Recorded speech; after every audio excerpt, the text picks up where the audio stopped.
case something goes wrong, I'm up here. There you see the lifeboats.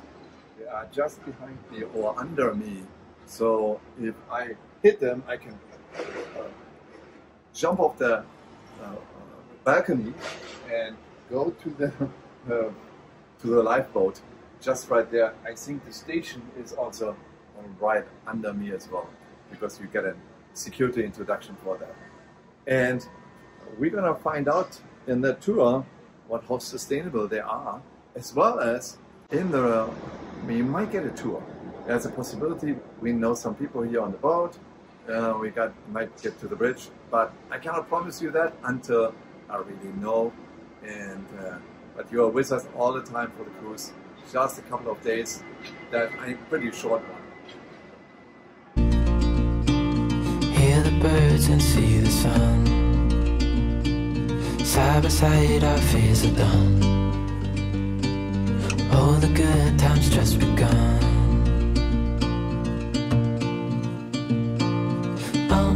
We know what we have, let's hold on tight.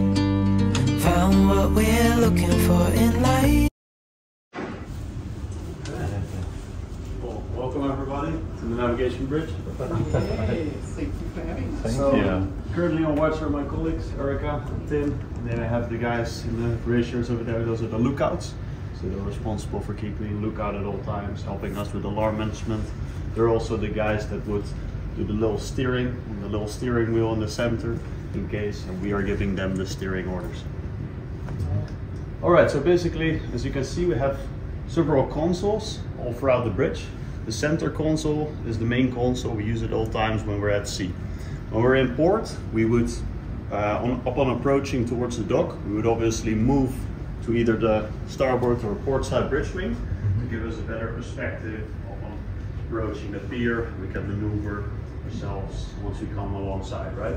So let's have a look on the starboard wing and make our way. Feel free to make pictures or ask me questions, anything you like.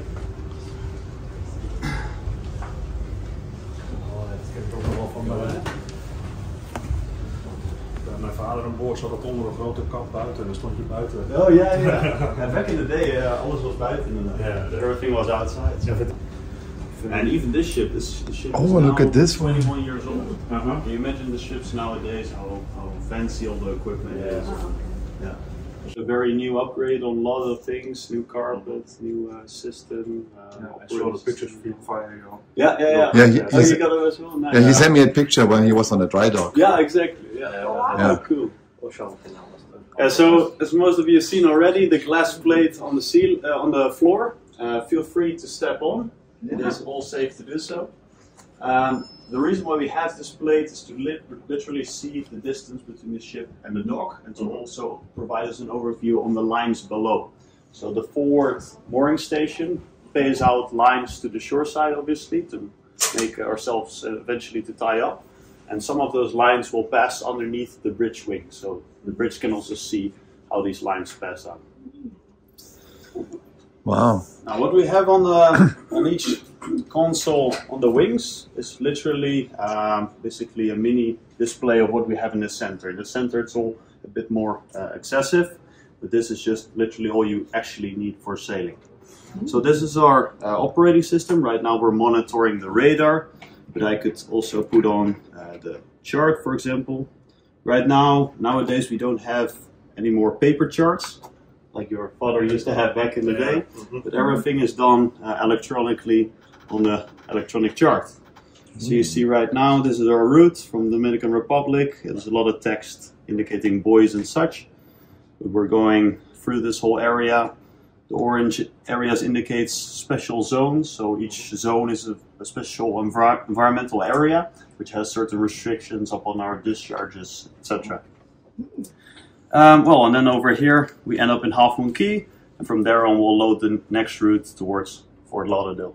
What are some of the environmental That's discharges? a good question. So we've just left Turks and Caicos, that's this environmental area. And for example, for that area, they don't allow us to discharge our shower water. Everything that goes into the drain from the sink or the shower is not allowed to be discharged in that area. Regarding our discharges, for the requirement worldwide, it is 4 nautical miles from any shore. We are allowed to discharge anything considering sewage or shower water. But keep in mind, obviously, everything is treated on board. First, osmosis plants. Yeah, everything treated. However, we have a company requirement throughout our whole fleet that we do everything outside 12 miles. So worldwide, it's MARPOL, maritime pollution requirement is 4 miles, but we do everything outside 12. Nice. You go an extent of that. Exactly. You triple this Exactly. distance. And sometimes it is kind of hard on some stretches where you, for example, go inside some islands. It doesn't allow you to do those discharges. So we really got to make sure we plan this accordingly with our capacity. And then for freshwater, you are taking seawater and convert it into freshwater. Is that correct? Yeah. With electricity, right? Electricity, and also we use the engine heat to basically evaporate the seawater inside a big tank. Yeah. The engine heat is then used to evaporate it and produce Produce fresh water. You guys seem like a sustainable. Yeah. Yeah, that's good. You try to get there closer, right? Yeah. So what fuel are you using? Currently we're on HFO. Yes, HFO. Heavy fuel oil. Heavy fuel oil, right? So, and we are using a specific system that reduces the amount of sulfur that goes up into the air. And we basically filter that in certain filter bags. And also we try to take out the sulfur by basically spraying water in the funnel down, which take the sulfur out from the exhaust gas. Yes. So that's another system that is required nowadays.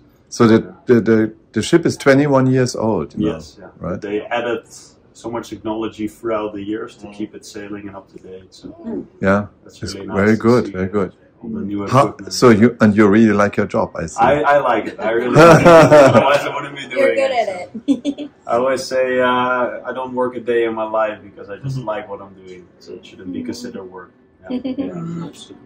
So are you someday maybe changing to gas or to hydrogen or something? Because all of your engines are electric, right? Diesel electric, yes. Our engines can run on heavy fuel oil, but also marine gas oil, which is a cleaner type. It's basically diesel. Yeah. At the moment, our company is not really looking into anything of that kind yet. Yes. It's still under development. Like there are some cruise companies that indeed started going on LNG right now. Yes. But the disadvantage of this is that LNG is not delivered anywhere else in the world where this ship is going. For example, we're going to do a world cruise right now, but LNG is not, you cannot bunker LNG in Africa. Anywhere, only right? in America and Europe as of now. Yeah. So it really depends on the itinerary of a certain vessel, if you can do which type of fuel bunkering and such. Yeah.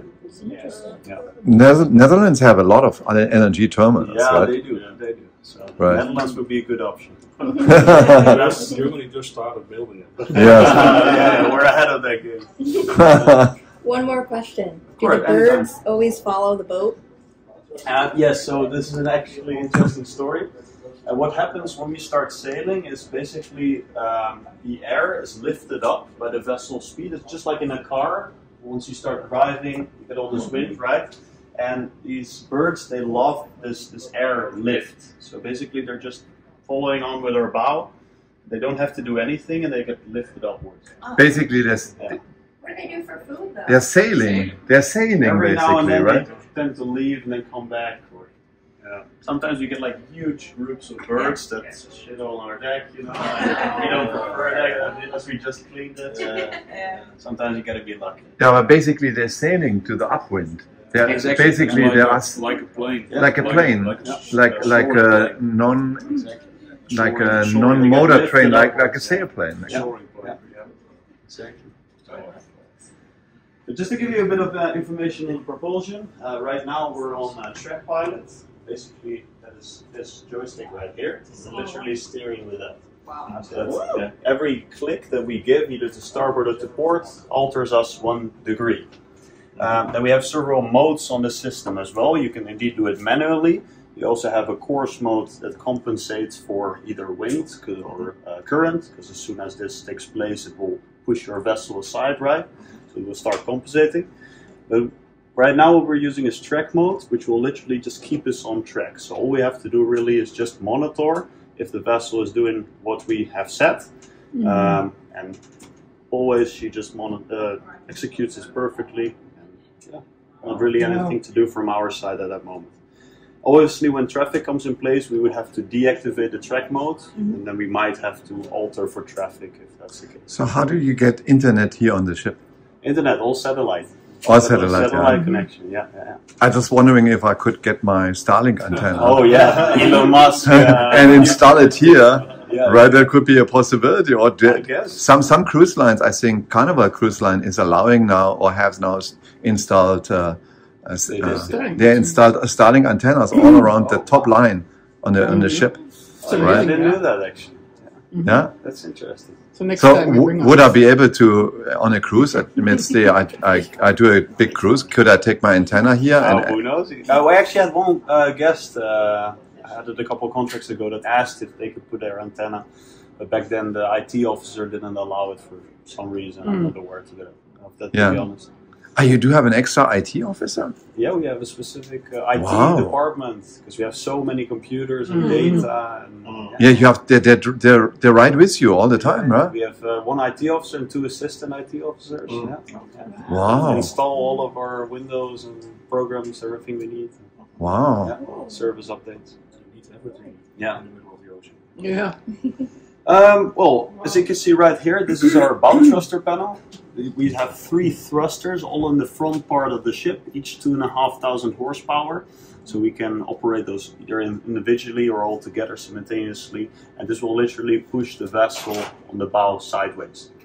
And we have 2 azipods here. Basically, the azipods are 360-degree propellers. So what you might be used to is your regular sailing boat, which has just one propeller and turns a maximum of 30 degrees or so. These azipods can literally turn all around and pull the vessel instead of pushing it in any desired direction.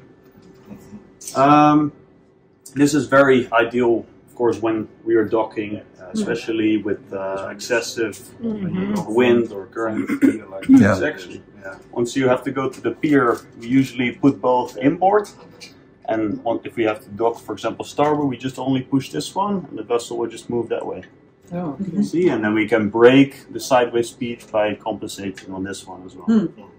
Wait, so you're touching them now, but Yeah. the boat isn't doing Yeah, it? they're not in control. It's only in control in the center. Oh, okay. So I can play around with this all I want. No, the control is currently in the center. Okay. Otherwise, you would feel the vessel. I was gonna say. All the guests were. So you can play around with it a bit. This is the panel where we would take the controls. If I press this button now and execute, then yeah, something will start happening. This is also one of the reasons why we didn't actually, or we stopped doing bridge tours in the past, is because people started touching buttons. Oh no, that's not a good idea. Yeah, that's not a good idea. So that's why I'm monitoring you all. Okay. Does the boat have a name besides Zutterdam? Do you guys? Does it has a call sign or something? Yeah, Papa Bravo India Golf. Be big, basically. Yeah. Papa Bravo India Golf. Exactly. Ah, all right. We call her Zuidi as well. Abbreviation. Zaudi? Zuidi, like Zuiderdam Zuidi. And this is she, of course. I told them that already. Yeah, exactly. And just what we have on the side here is our joystick system. For example, in Half Moon Key tomorrow, there is a very short stretch of land that we can possibly drop our anchor. It's like maybe 100 meters wide, and after that it suddenly gets very deep, right? Disadvantage of that is if you would drop your anchor, and the wind will suddenly start blowing 50 knots, chances are you would drag your anchor, and your anchor would drag down into the bottom of the sea, and you would be unable to heave it back up. For that reason, we use the joystick system in many cases, also for docking, to keep the vessel in position. We can literally just press a button, dynamic positioning, and the vessel keeps it on the spot on that desired position. We just have to monitor again if it executes it properly, otherwise we can adjust manually. How many anchors do you have to sink? Two. Two anchors, yeah. Usually one. We have Usually to- one, but you have two. Yeah. All right. Each anchor is about 10,000 kilos. Oh, 26,000 pounds. Yeah. It's a lot. Does anyone use the binoculars? Yeah, you can if you like. I was just about to ask. We use them all the time, honestly. Yes? Yeah, What are you looking for? well, Land? it might seem very quiet, but these guys literally spot any ships in the distance that you would not see as of now. I can actually see right now it's usually quiet in this area, but there's a lot around. We're also, for example, monitoring whales. If we see any whale sprouts, because we have to. You have to maneuver dodge those. around the rails, right? Yeah, you don't want to start hitting them. Yeah. Obviously, at night we don't see them, but during the day we are. Have you also ever hit a whale? I have not, but I had them diving up right before, and then we suddenly had to Wow. deviate. Because it takes a long time to move it, to steer a ship, right? It does, but we can reduce that time, but that will affect the list. It's just like in a car, when you make a turn, you're going to push to the, or pull to the side, right? Yeah. And same with the ships, you will start listing. So we prefer to take our time, but in any emergency, we would have to steer very quickly. It will affect the list. Yeah. Very cool. It's better to Yeah. than to hit. But yeah, we use these binoculars a lot, like a lot for We have them in our cabin. docking. Yeah, You have them in your I cabin. looked over the ocean this morning with my coffee. Actually, there is an island what we passed this morning that what is that? Turks and yeah, Turks and Caicos. Turks and Caicos. Yeah, it is a nice island. Yeah, it is. I looked at the pictures there, and nobody. I did not know about this island at all. And it's a British island. It's a British island, and the Spanish had it before, and then the French, and then the British. But now it's a British island. It belongs That's this one over here. British crossed Crown. this morning. Yes. Yeah, so these green lines that you see are outside 12 lines. So we're currently outside 12, which allows us to do those discharges. Yeah. But then at waypoint number 10, we cross into that green line, which means we have to keep our overboards closed again. And then this will be our inside passage. Well, there were some guests that asked us also, like, why is a ship rolling a bit? As you can see, this is the whole ocean, and all this ocean, this Gulf Stream, takes all these waves, wind, everything all along, and that is the reason why we might get affected slightly on our stern. There's also vessels that take the inside passage, but for operational reasons that doesn't always work, because you have to deal with your discharges, freshwater production, etc. Yeah. So that's why. Let's have a look on the center. This is our Christmas decoration, just temporarily. Little train. Yeah, little train. YouTube. Yeah, what do we have right here? Just a regular computer. This is our AnyRun fuel efficiency program. We basically set our estimated time of departure and arrival in this system, and it will literally tell us how much engines we have to run, how much RPM we would have to use to be as efficient as possible. That's good because you try to save fuel. Exactly, right? especially nowadays. Yeah. It's very expensive, and we need to save as much as we can. Here another just electronic navigational chart. We use for planning as well on the way. This is our public announcement system, and in the case of emergency, or for example when the captain does his noon speeches, it is all done from here. Really? Yes. Yes. You wanna go ahead? No. Yeah. These are the alarms we use. Also in case of any emergency, number 1 indicates the fire, 2 is to get the crew on, and 3 is to get the guests on deck as well, everybody to proceed to their stations. Hopefully we only use that during drills. Awesome. Yeah. Why do you have different country flags? For all our voyages that we actually done in the past, we have upcoming as well. Yeah. These are also the signal flags, so from Alpha to Zulu. So these signal flags either indicate that you're, for example, having divers down below, you're bunkering fuel, you require clearance from the port, all that stuff. What did you do during the World Cup? The Argentina's flag? Yeah, we did not hoist that one, unfortunately. I was actually for Croatia. But I think Messi did a really nice job. Yeah. And you know what, the queen's wife, the queen is actually from Argentina. Yeah, true. So why? They must have been happy. Well, they have been happy. It has some kind of relation with Netherlands. You're right. But right here we have a little display. The actual unit is in the back of the bridge, but this is basically the VDR, Voyage Data Recorder. Everything we say right now is recorded with these microphones. We have cameras on the bridge as well. and every action that we perform on our system is also recorded. So the captain can check back anytime if there was an incident, for example, what we did. Let's say the vessel would sink as well. There is a little box on top of the ship that would have to be detached by divers once we're on the bottom of the sea, let's say. Yeah. They can then investigate. It's like a black Basically box, black box for ships. ships. For a ship. Yeah. So that's how that works. Yeah. Also, our Fleet Operations Center ashore is currently monitoring all our radars, also cameras, every action that we perform. At one time in Singapore, we dropped anchor with one of our captains. It seems to be all safe, but then the office called us up on one of the telephones and said, "Hey, you're pretty close to a pipeline. You know, we want you to heave up anchor and go a bit further." So that's how it goes as well. Yeah. You don't know that always, right? Yeah, we actually knew, but the captain said that it was safe. So it really depends on office. Sometimes they like us to do anything else. Excellent. And all right, then we go into here. This is our safety center, where we monitor everything regarding safety. So this includes, for example, watertight doors, which we have to isolate certain compartments in order to prevent the flooding from spreading if we would have damage. As you can see, cameras right here. We have our fire plans. In case of a fire, from here we can start closing fire screen doors that will isolate the area as well. And then we would sound the alarm and get our troops in there to extinguish the fire. You can literally perform any action and monitor every action from here. Cameras all around. What are you guys looking for? Just like trouble? Looking for, we're making a plan here how to approach the fire. Oh, Yes, God. we're checking which deck is below. Is there any like a fuel tank below that we need to take into consideration? Because if you have a fire on top and the fuel, you know, might react, or is a chemical stored anywhere, we need to check all that stuff. Yeah. Where's the closest hose? Where are the extinguishers that we can use? Which fire screen doors can we block off? It's a whole strategy. Yeah. Get in place. Yeah. So the most people make always fun about icebergs. Yeah.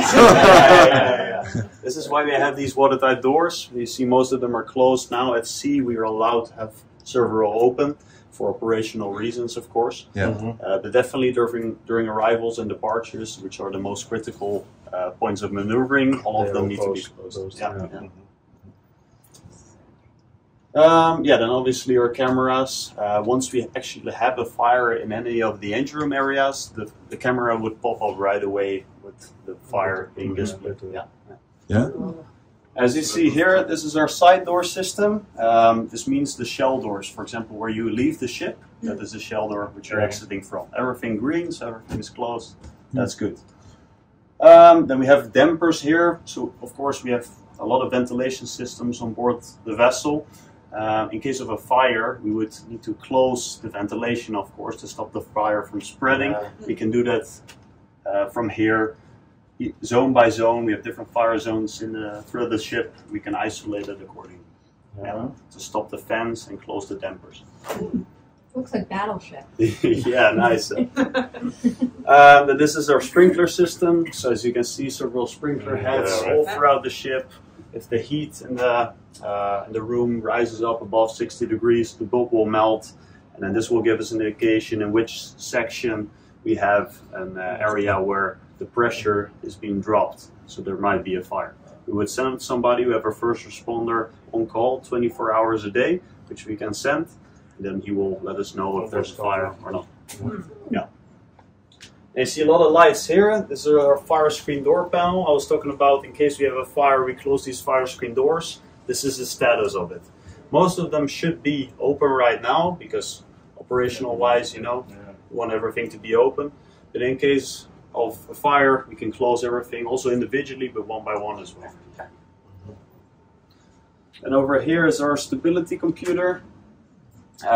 This shows, for example, green is gray water, which is shower water or sink water. Blue is fresh water. We have several tanks. We monitor our stability if it's all within the parameters. Yes, so that you don't get too much. Exactly. movement in the left or right. Exactly, yeah, and to ensure we are upright at all times. For example, in Fort Lauderdale, we'll start taking in fuel again, bunkering, and then we'll, for example, fill up a tank, and we'll see how much effect that has and what we have to do to compensate in order to keep the vessel upright. Yeah. Yeah. All right. And then we'll have a look on the port side here. Die ist schon 20 Jahre alt. 20 years old technique. Still good. Yeah, very nice stand. Well, so this is the center console. I'll not distract my colleagues too much. As you can see, you see most of the equipment we already discussed on the starboard side. It's just a little more detailed on here. For example, over here, what we didn't see yet is our stabilizer panel. So currently we have both stabilizers out, which compensate for the vessel's rolling motion. Try to keep her upright. If we would not have these out, we would be rolling like crazy. Yeah? So that's a very handy tool to have. It takes the speed into account as well. We have another radar here. You see the green echo. Currently no traffic, but if we would have any traffic, a green target would light up. These radars are also very handy, for example, in detecting clouds, which are full of rain. We would also be able to detect those and try to dodge it if we would have to. For example, yesterday we had New Year's, we had the Marbodome open. We were strictly monitoring for any clouds present to keep it dry. So, yeah. Are there any people that want to take a picture with the steering wheel? Now's the time. Would you like to? Yeah. Steering wheel? You're still steering it. We moeten nog even een foto samen maken.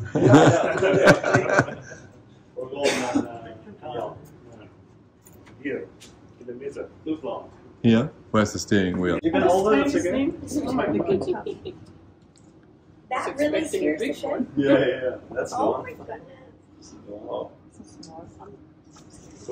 But it's basically almost the same like that little stick, right? You could also do it with that little stick, right? This is the main stick right now. Yeah, that with that stick there.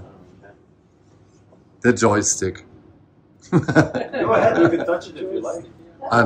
No, we. You want to take a picture? Oh, Here. Nothing will happen, don't you worry. I'm gonna do it. No, I don't.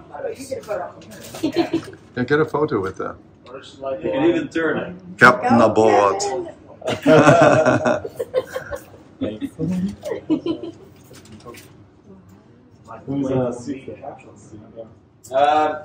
Usually it's this one that he sits in, yeah. So he uses this radar right here, calling screen to monitor all the information. He has the good oversight. I feel like Star Trek sometimes. Yeah, it is. Like a spaceship. Very interesting. Yeah, the only things outstanding right here. Here you have our navigational lights, which we use all times basically. So right now these lights indicate that we're on our way towards a port of call. These are all lights throughout the ship at night. We turn on the night lights, obviously. This is our watch alarm. Every 12 minutes we have various buttons through the bridge. We need to press this at least once. If we don't, at some point the timer will go off. If we don't acknowledge that alarm in 20 seconds, alarm will go off in captain's cabin. Yes, so that means we are sleeping. It's like the same in a train. Yeah. In a city express, then you have to press the button. Exactly. Yeah. So so every many 12 times, minutes, press that button. Some ships, even the newer ones, they have like motion detected cameras. So every time you just move your hand in the air or you scroll it along the trackball, the mouse, it will reset the timer. But here we just have the fancy buttons. Once again, this is our tank monitoring diagram. We can also monitor, for example, the engine load. So we have 5 engines on this ship together with a gas turbine. The gas turbine we don't use anymore because it runs on diesel and it burns a lot of diesel, which is very expensive nowadays. So we just stick to our 5 diesel electric propulsion engines.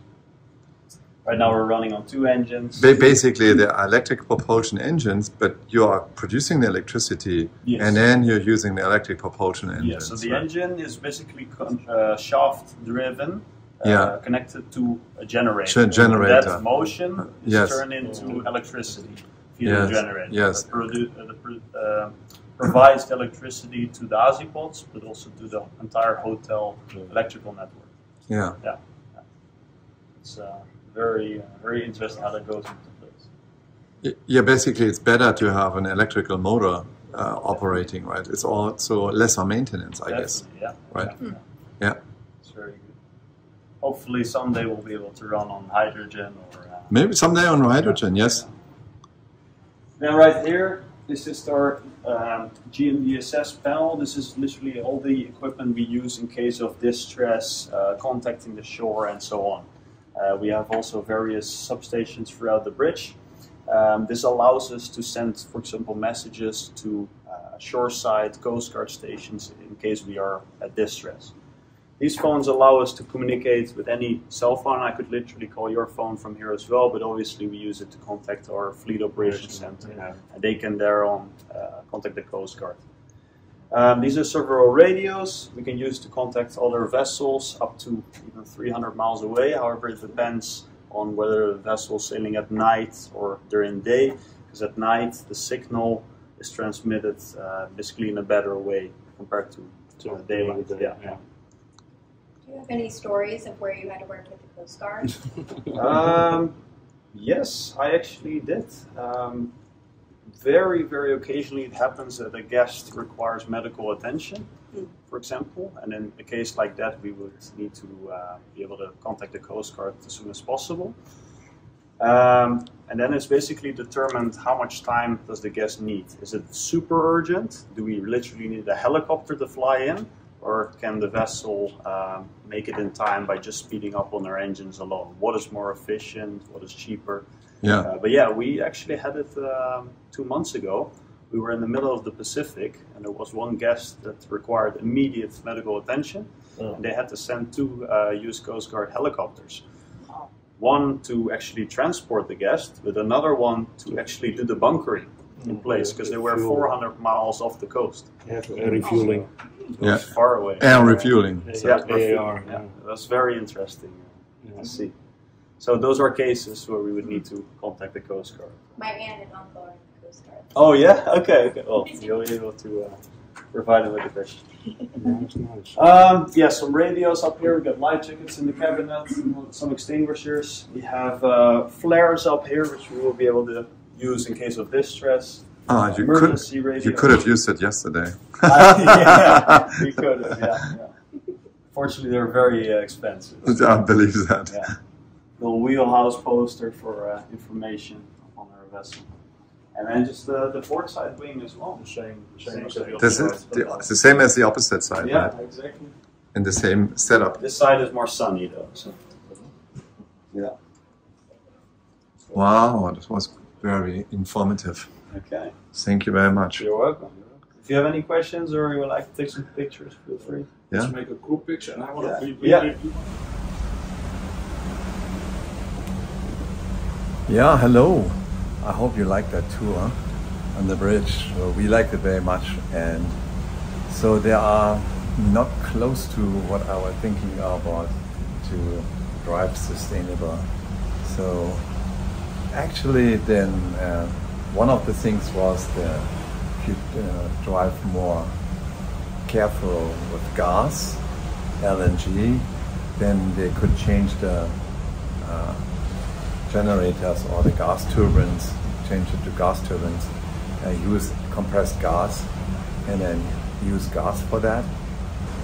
Or the other way, actually, when they use those gas, they have not a possibility to charge gas up in all of the different regions of the world where they're going, because they are not all over the world LNG compressed gas terminals. That's in the close east, in America and Canada, and probably also in Europe, but then anywhere else there are no gas terminals to do that. But also from there, if they prepare for gas, what it's not optimal. So then they should really use the gas tanks and convert the gas tanks into hydrogen tanks and put a huge fuel cell in there.